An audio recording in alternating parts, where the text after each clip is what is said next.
Welcome to the April bonus episode of Dead Sleep, True Crime for Bedtime. I am so happy that you're here. I'm Nancy Miller, the creator and host of Dead Sleep.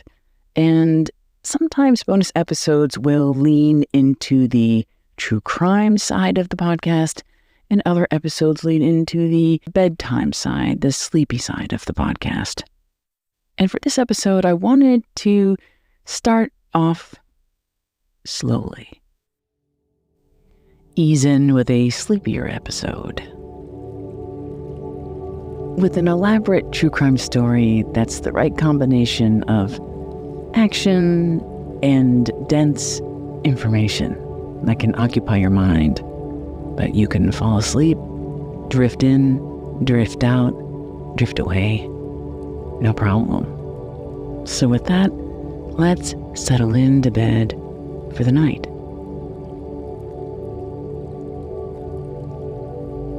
Take a deep breath.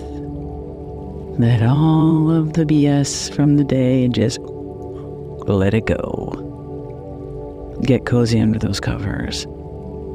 Close your eyes and get ready to fall dead asleep with Dead Sleep, True Crime for Bedtime. Working on this show, I've thought a lot about things that keep us up at night.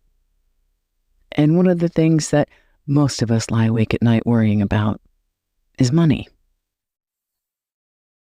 And if we had money, we'd be able to sleep at night because all of our problems would go away. We wouldn't have to worry about paying bills or mortgages or even being able to have the down payment for the mortgages. We'd be free to do whatever we wanted, and we wouldn't have any more problems. And I guess that's true up to a point. But tonight's story is about someone who had so much money, they created problems. I think we forget sometimes that there's a vitality that comes from discomfort. A pulse-pounding feeling driven by longing and desire that becomes elusive when you can afford to buy anything. Tonight's story is about a very rich man who wanted to own more than a thing. He wanted to own history. He wanted to own time itself. A taste of immortality. Drop by drop. Tonight's episode is drawn from the work of two extraordinary journalists. A magazine writer named Patrick Rodden Keefe, who has an anthology of true crime stories, including this one called Rogues, and the work of Benjamin Wallace, another talented magazine guy who wrote a whole book on tonight's subject. It's called The Billionaire's Vinegar. This is the bedtime version, so it's written to be a little slow and sleepy. But their work is really exciting, so I strongly encourage you to check it out if you want to know more about this case.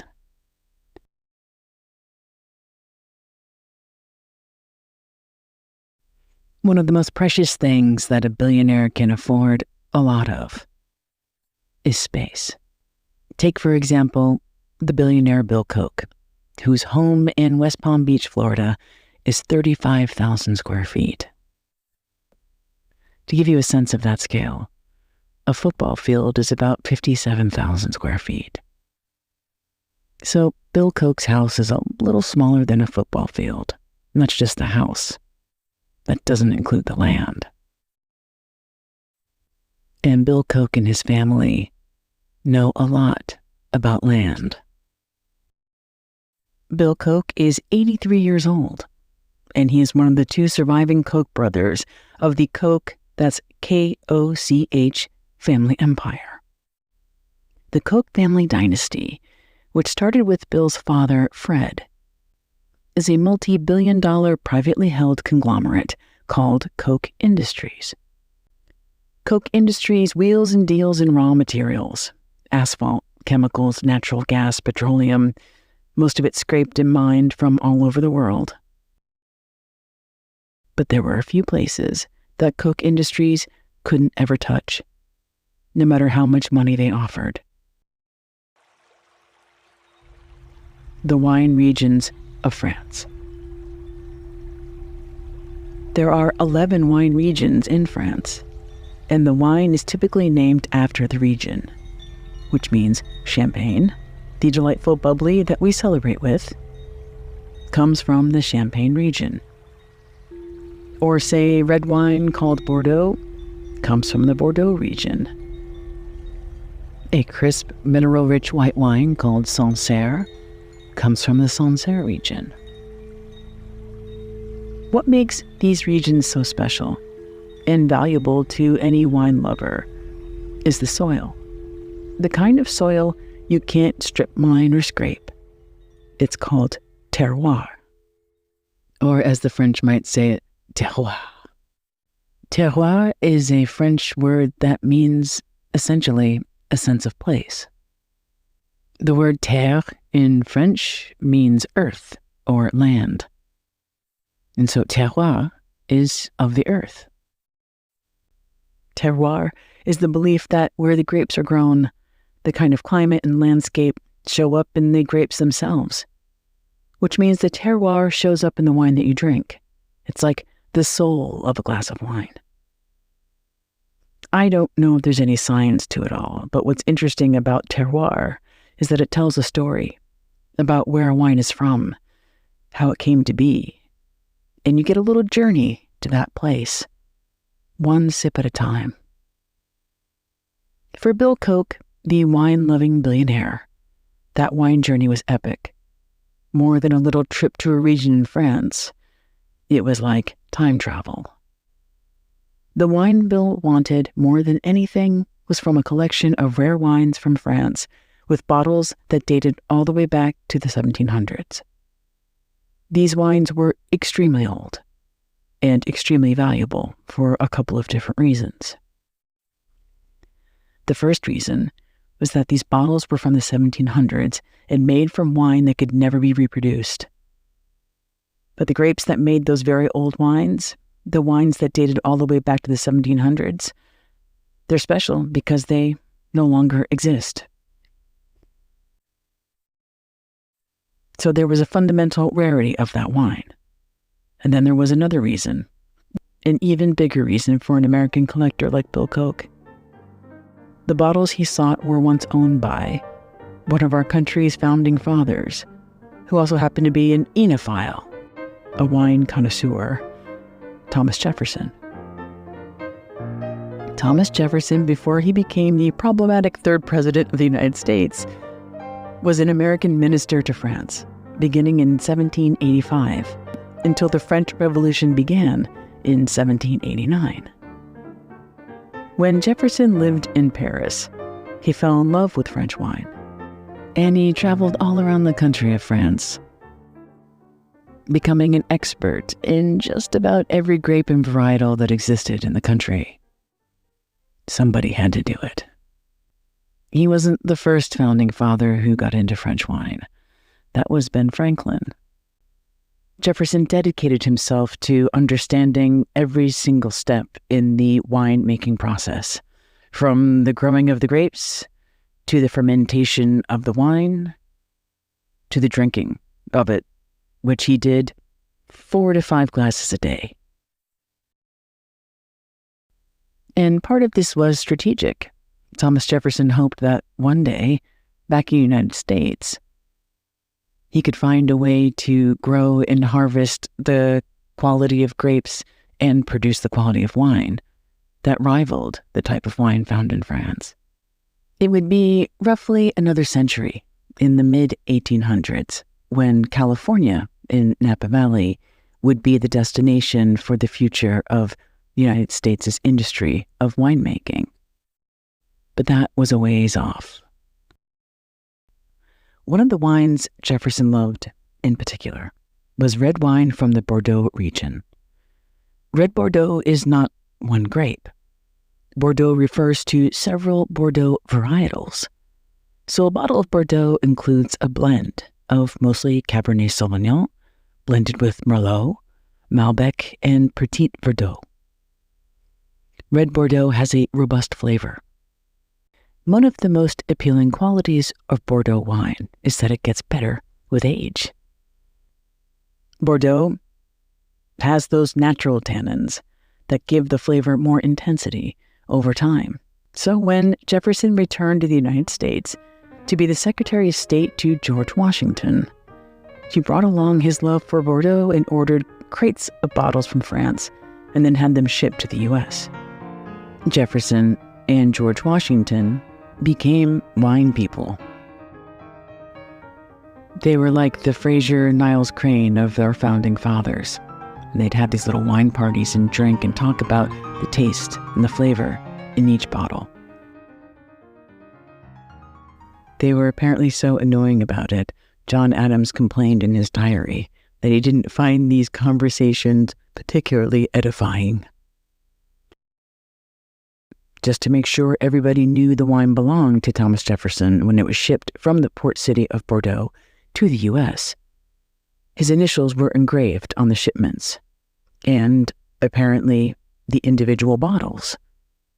The initials engraved on the bottles were written Th.J. It was a seemingly very small detail that would prove to be very important 200 years later. In 1985, there was an auction in London at a famed auction house called Christie's. Christie's was known for its rare and vintage wine category, which was started by one of the world's most renowned wine experts and auctioneers named Michael Broadbent back in the mid-1960s. Michael Broadbent was a British gentleman with the keen sense of smell of a bloodhound and an unerring palate for fine wines.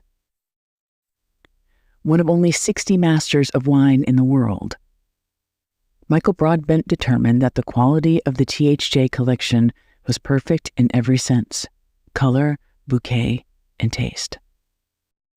And he was confident that this wine would fetch a high price. He was right. The bottles sold for a high price at auction that day, and then in 1988 found their way into the hands of Bill Koch.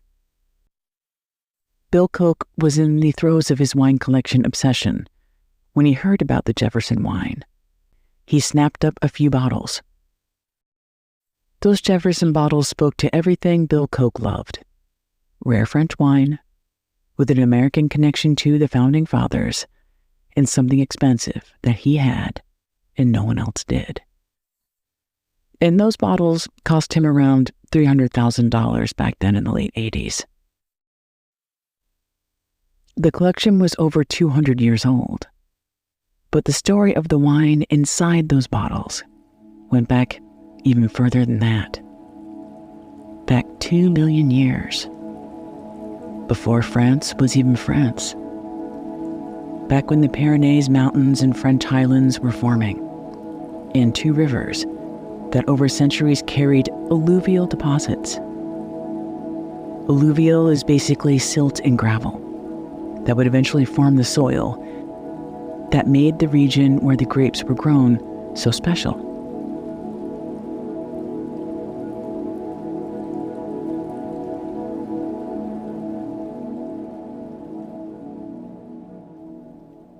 Jefferson embraced fine wine from France to America.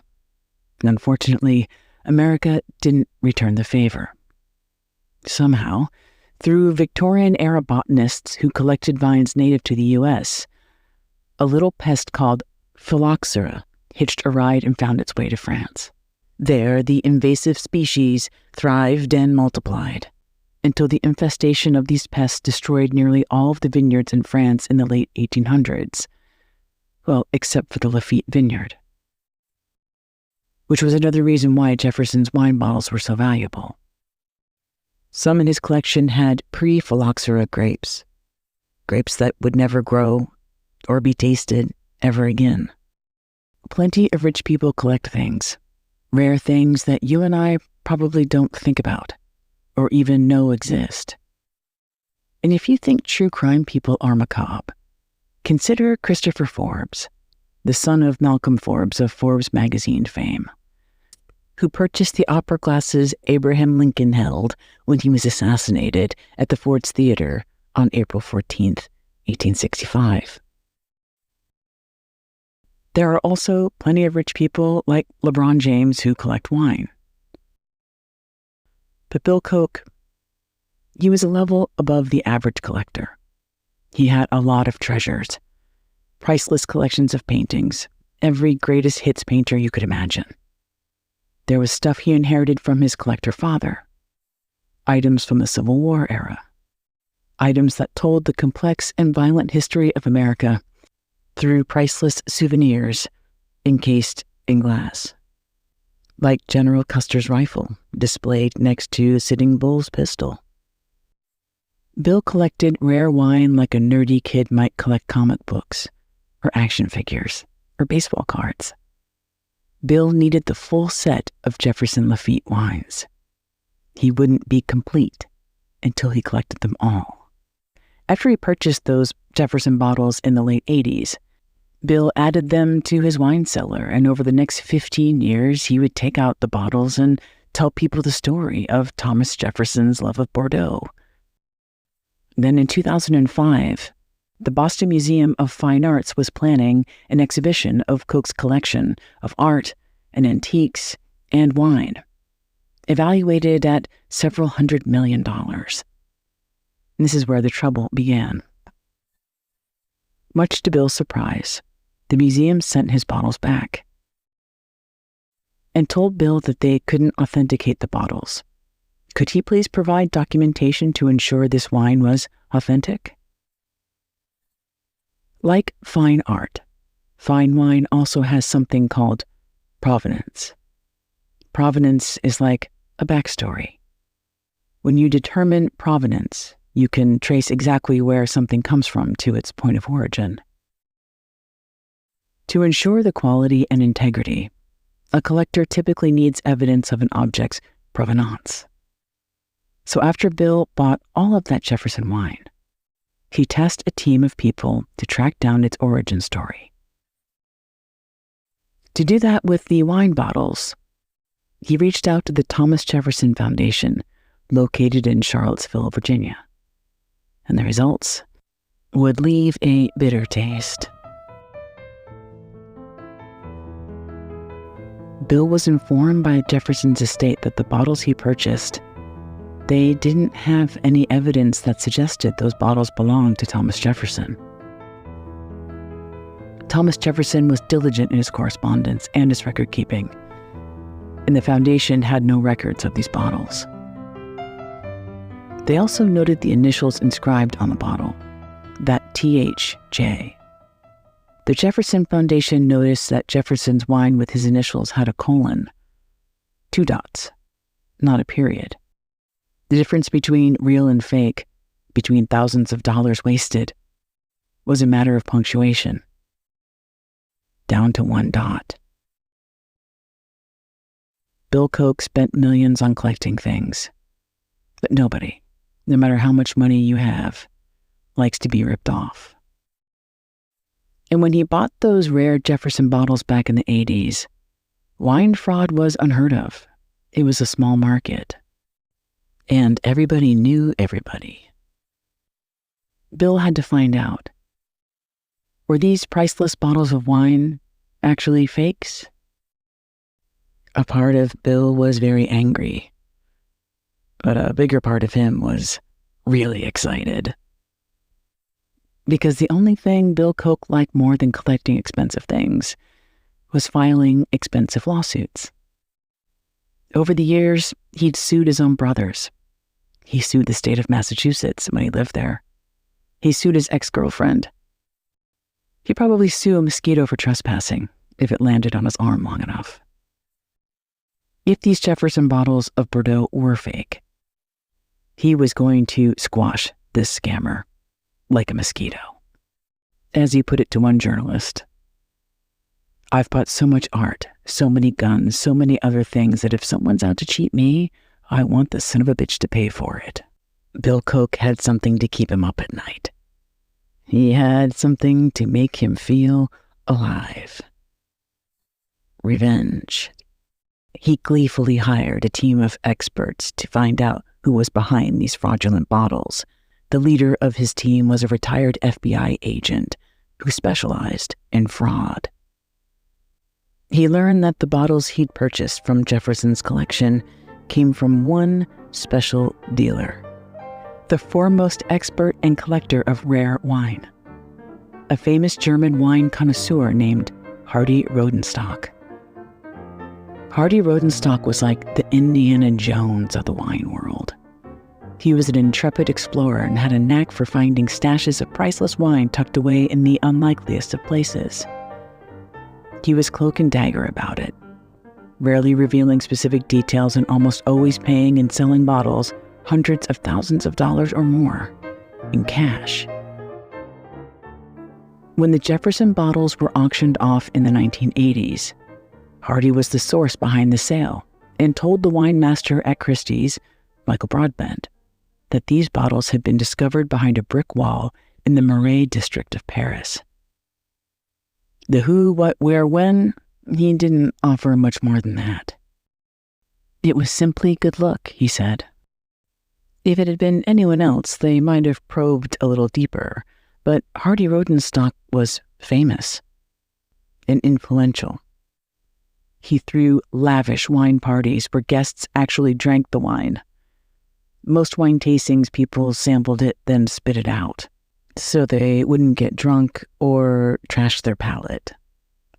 But Hardy insisted that people drink the wine. "You're drinking history," he said.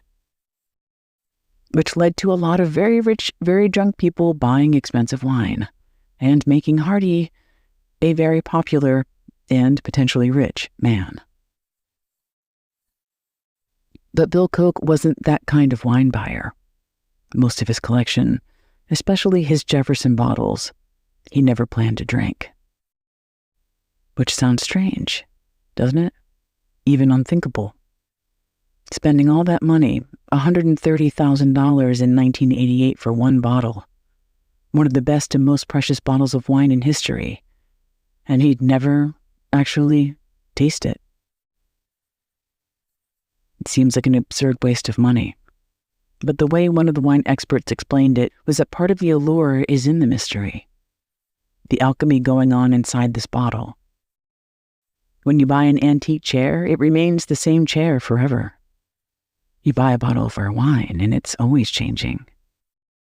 The way it might taste today could be similar to how it was 200 years ago, or it might be wildly different. Who knows what alchemy is going on inside that bottle? And the world may never know.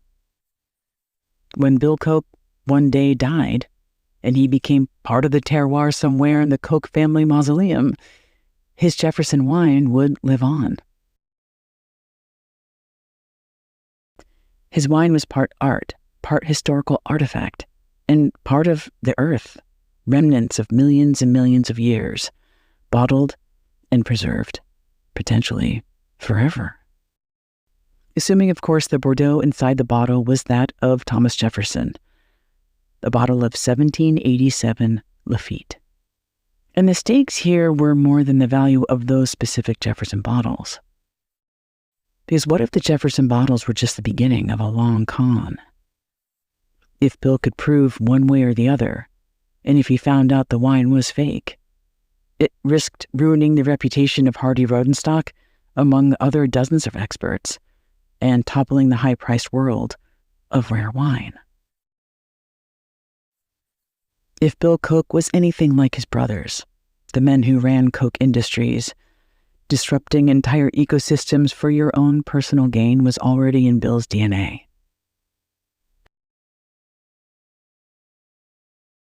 So it was only natural, when Bill Koch suspected he was being taken for a ride by a German wine fraud, he used every resource available to him to get to the truth. Was Bill Koch the foremost connoisseur and collector of the fine rare wine in the world? Or was he just another American sucker? The FBI agent told Bill Koch that if you want your money back, I'll get it. But that wasn't enough for Bill Koch. He wanted his scammer locked up, not just a lawsuit, but criminal charges.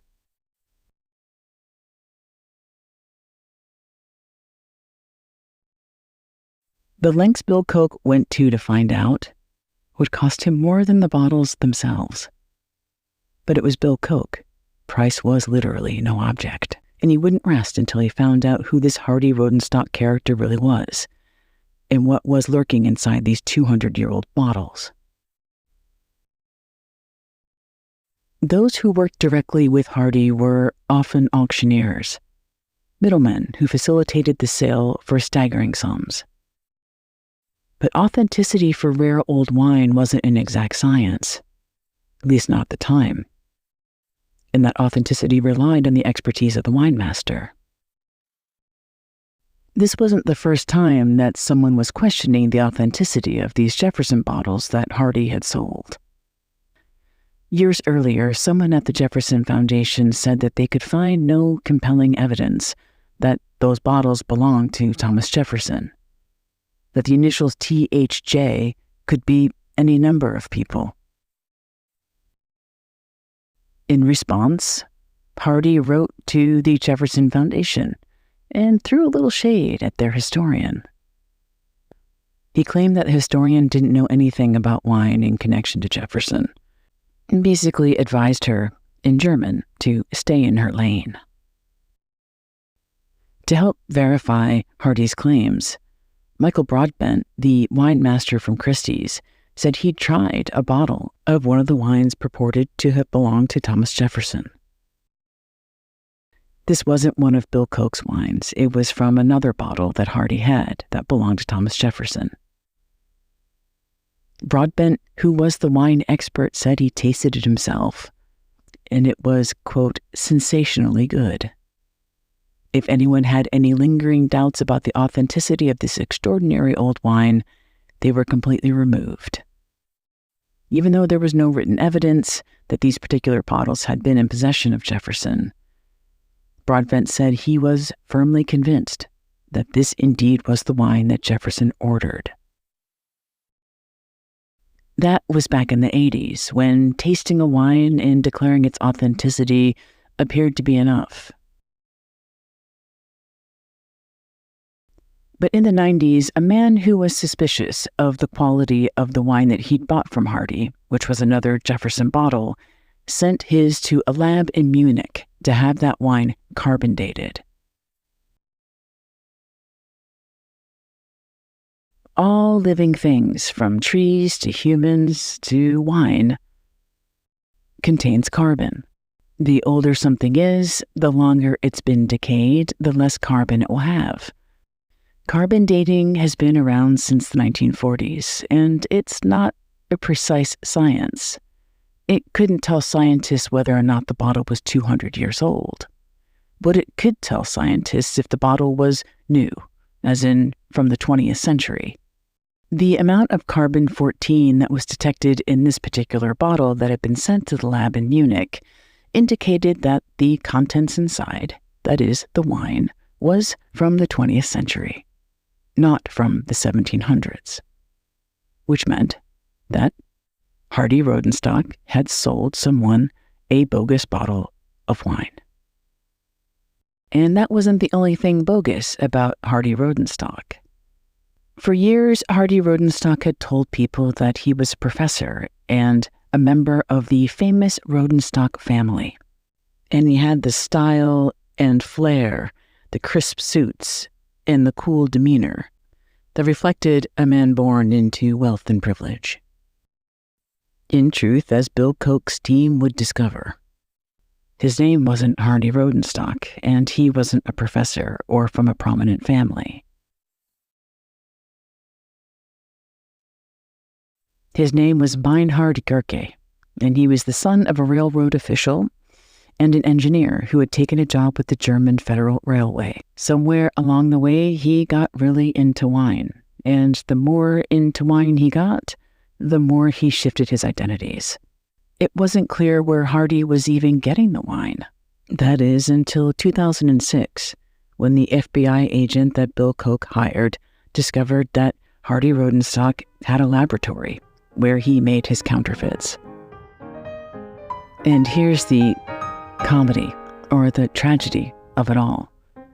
Hardy Rodenstock's counterfeits were delicious. Some said his wine was just as good, if not better, than the stuff that would come out of Thomas Jefferson's bottle. His wines fooled some of the most experienced palates in the wine industry, including wine master Michael Broadbent from Christie's, who said he knew nothing about Hardy's fake wine fraud, which was likely true, but it damaged his reputation nonetheless. In Patrick Rodden Keefe's article about this whole debacle, he talks about something that's really interesting, about something called perceptive expectation. Studies have shown that when someone thinks a glass of wine is from an expensive bottle, they like it more. When they think the same exact wine comes from a cheap bottle, they like it less. Could this perceptive expectation even happen to a foremost wine master? An unconscious confirmation bias that ensured that the money flowed through Christie's like a fine wine? Bill Koch's investigators continued to test the wine that Bill had in his collection, but the tests were inconclusive. In the end, the proof they needed wasn't inside the bottle. It was on the outside of the bottle. The engravings, those initials THJ. They noticed the lettering on the bottles was strangely uniform. Far too perfect for something that would have been around in the late 1700s. They discovered the lettering was done by an electric drill, which meant, at last, Bill Koch had enough evidence to file a lawsuit. He claimed that Hardy was a very suave and debonair con artist.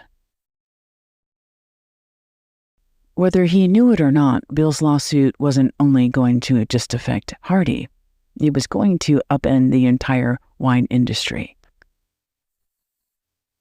All of a sudden, everybody wondered if their bottles were fakes. By 2006, the wine auction business had gone from a small thing among private collectors to a booming business. Bill's taste in expensive lawsuits and his fervent pursuit of Hardy Rodenstock threatened the entire industry. And it also bummed out a lot of wine collectors who honestly didn't know and maybe didn't want to know if the bottles they'd purchased for hundreds of thousands of dollars were fakes. Bill Koch sued Hardy Rodenstock, but Hardy Rodenstock didn't show up in court. A judge ruled against him in absentia. But he never paid Bill Koch or anyone else the money from those fake bottles. He died in 2018 at the age of 76 and declared his innocence until the end. Bill kept his promise and led a crusade against the corrupt wine industry and their shoddy business practices. He successfully exposed rampant fraud across the wine industry. Hardy was just the beginning. During that time, he spent $35 million on legal fees. And it appears he might be over collecting wine. In 2016, Bill Koch sold half of his wine collection. That's 20,000 bottles of wine at auction. That's Sotheby's, not Christie's. And the estimated value of that collection was $15 million. And ultimately, it sold for closer to $22 million. According to Sotheby's, it authenticated every single bottle. As for those fake Jefferson bottles, the bottles that started all of this, it appears he's kept those, almost as a point of pride.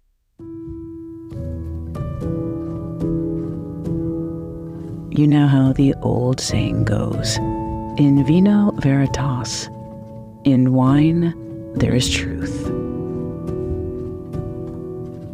And in fake wine, at least this time, there's justice. And we can all drink to that. Thank you for listening to, and hopefully falling asleep to, this special April bonus Sleepy Time true crime episode. I'll be back with another bonus episode in May. It is a sincere pleasure to put this show together for you, and your support as a paid subscriber means everything. It's how this show exists. And I couldn't do it without you. So cheers to you. And until next time,